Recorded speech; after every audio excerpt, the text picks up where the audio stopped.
Hello fellow horror collectors, if you don't know, my name is Mike, and in this video I'm going to be giving all my first thoughts and showing the brand new, recently announced Ultimate M3GAN figure from Neca. First and foremost, I want to apologize for this video being a few days late. I have been really sick and super under the weather, but I don't know what kind of sickness it is. I don't care what it is, because it won't keep me from talking about action figures for too long. So without further ado, let's slice right into it. Alright, so let's go ahead and take a look at all the photos that we got for the Ultimate M3GAN. And don't forget, at the end of the video, I'm going to go into the details about where and approximately when this figure is going to be available. But let's go ahead and take a look at it right now.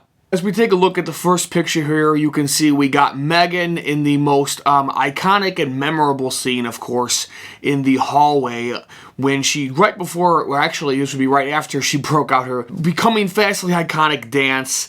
And this figure looks really cool. Of course, one of the accessories is going to be the paper blade that she pulls off of the paper cutter. And I really like the look of this figure. I think it looks really, really good. I love the colors.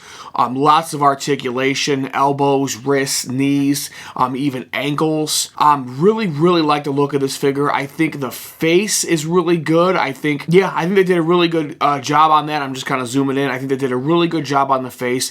Great sculpting. Really captures the likeness of M3GAN. And, you know, I think M3GAN is a hard face sculpt to get right.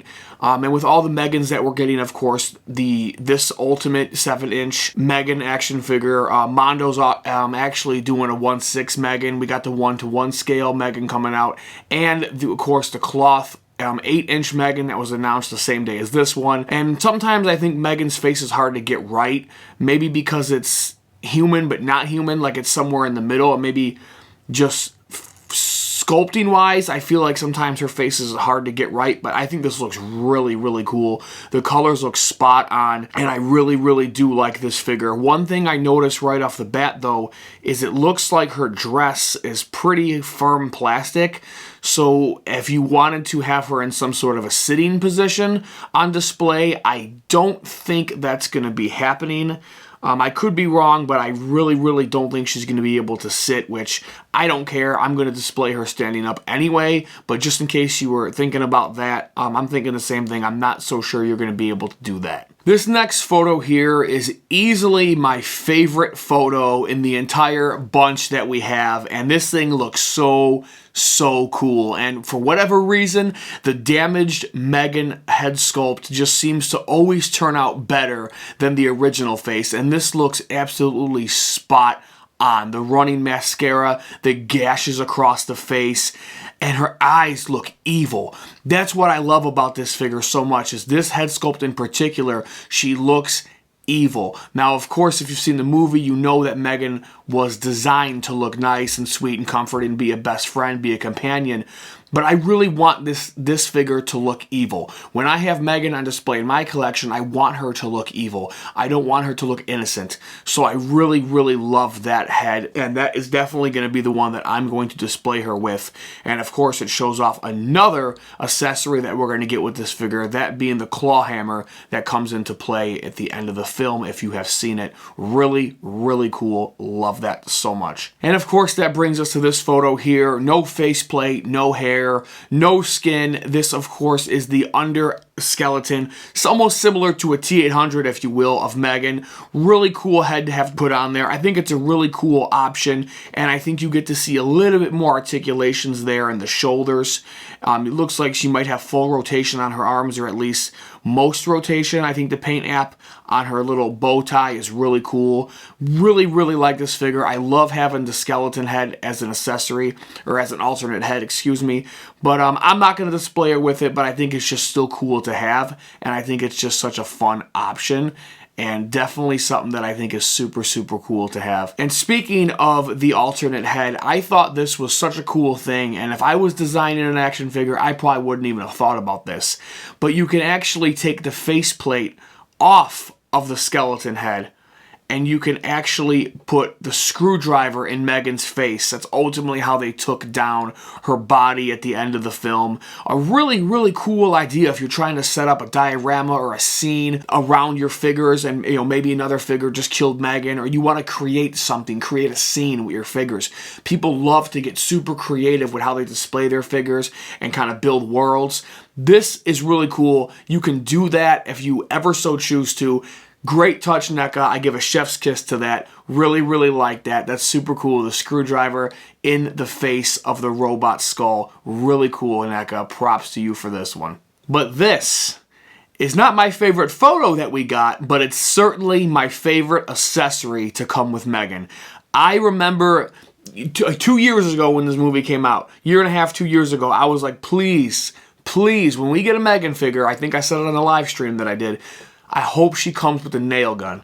And here it is, the frickin' nail gun. It's one of my favorite scenes in the whole movie. It's my favorite kill in the movie.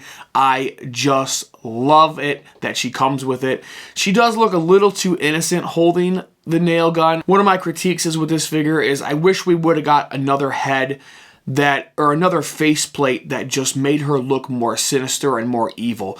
Now, of course, you could put on the damaged Megan head, of course, with the nail gun. It would kind of break continuity to the film, and it wouldn't, but I mean, hey, you know what? That's definitely an option that we have, and I might end up doing that because she looks cool with the nail gun, but she looks so innocent while holding it, and that kind of throws me off. I want her to look evil, and I want her to look psychotic while she's holding the nail gun. That's what I personally would like. But of course, we got the box right here. This is the official box reveal from NECA. Of course, it's the poster for the film, Megan Ultimate action figure. Looks awesome. This is how NECA does it. We can expect that. Really cool. Here's Megan inside her packaging. Nice, cool photo on the inside. Flap there, as well as we got three alternate heads, of course, the robot skull, the two alternate Megan heads, the one that's on her, 2 face plates, 6 hands, a screwdriver, a claw hammer. This is really cool. I really like this, and it looks like we got 2 versions of the paper blade, one bloody and one regular. I am going to go with the blood because I say it all the time. Blood makes everything better. So she looks really cool in the package as we go right into the last photo here, which shows us all of Megan's accessories. And again, the one critique I have about this figure is I would have really liked an alternate head that made her look more sinister, aside from the battle damaged one. That is what really would have set this figure even higher above what I thought it was going to be than what it is. But ultimately, I think it's awesome. You get multiple heads, multiple weapons, and again, you can do the ending scene with the screwdriver stuck in her face, different face plates. This figure is really cool. I love everything this is going to come with, and I am definitely going to be picking this figure up. Without a shadow of a doubt, this one is going to be added to my collection. So although we don't have a specific release date for Megan, she will be available during Target's Collector Spots event, Fall Geek Out. Now, Fall Geek Out is an event where they are going to be dropping certain action figures on the Collector Spot Target website that you can get all throughout fall. So that's going to total up to 6 weeks of drops. They've already shown us that we're going to get an Ultimate Megan, and they also announced another Ultimate Alf figure if you're interested in that line as well. So the first drop that we're going to get is on August 30th. You can go to the website and see what drop we're going to get on August 30th will be the first drop for the Fall Geek Out, leading all the way into the last drop, which is going to be October 4th. 6 weeks of Target Geek Out dropping on the website, and that is where Megan is going to be first available if you are interested in adding her into your collection. But that's all the information I have for you guys. All of my first initial thoughts on the Ultimate Megan figure that we knew was coming. We saw it previewed at San Diego Comic-Con, but now we got an official full reveal announcement. I wanted to give my first thoughts on how to get her, when to get her, and to keep you guys all updated in the loop. But of course, I want to say thank you all so much from the bottom of my heart for watching another one of my videos. And just to remind you one last time that my name is Mike, and this is my design.